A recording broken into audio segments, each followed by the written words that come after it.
आज एका कार्यक्रमाचं आयोजन केलं होतं. संलग्न संस्था ही स्वामी विवेकानंद केंद्र कन्याकुमारी. आपल्यासोबत वक्ते जे होते ते आहेत, त्यांच्यासोबत आपण थोडं बोलूया. विवेकानंद केंद्र बदलापूर शाखा किंवा ब्रँचला तुम्ही बघितलं तर एवढं चांगलं, एवढं 200पेक्षा जास्त शिक्षकगण आले होते. आणि मेन तर सर्व जे टीचर्स आहेत आणि आयोजक आहेत ते घरचेच आहेत आपले. तर मला तर पहिल्यांदा इकडे विद्यालयामध्ये आलो, कॉलेजमध्ये आलो, तरी मला असं वाटलं की आपण घराचंच काम करतोय, घरी चालू आहे. आणि माझ्या जे आवडचे एक्सप्रेशन सांगितलं किंवा फिलिंग सांगितलं तर शिक्षकांना एक प्रोत्साहन देणं आणि विवेकानंदांचे विचार इथपर्यंत घेऊन जाणं एक खूप मोठी संधी होती.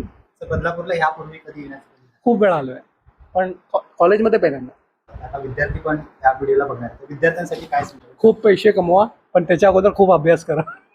कारण काय माहिती आहे, इंडियाचं आपण भारताचं बघितलं तर आपली जी इकॉनॉमी आहे किंवा अर्थव्यवस्था आहे ते चांगली होते.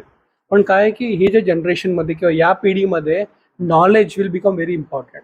आणि तुम्ही आता नवीन नवीन सेक्टर्स बघा किंवा आर्टिफिशियल इंटेलिजन्स किंवा कम्प्युटर सायन्स किंवा कोणते जर आपल्याला नॉलेजचा बेस घेऊन इकॉनॉमिक डेव्हलपमेंट करायचं आहे, तर मला शिक्षकांना एवढं सांगेल की तुम्ही थोडं मॉडर्नाइज व्हा. ते तर आवश्यक आहे, पण स्टुडंट्सना पण आपलं थोडासा कल्चर किंवा आपली जे व्हॅल्यू सिस्टम्स आहे, भारतीय व्हॅल्यू सिस्टम, ते जास्त अभ्यास करा and you will have a great career and future also.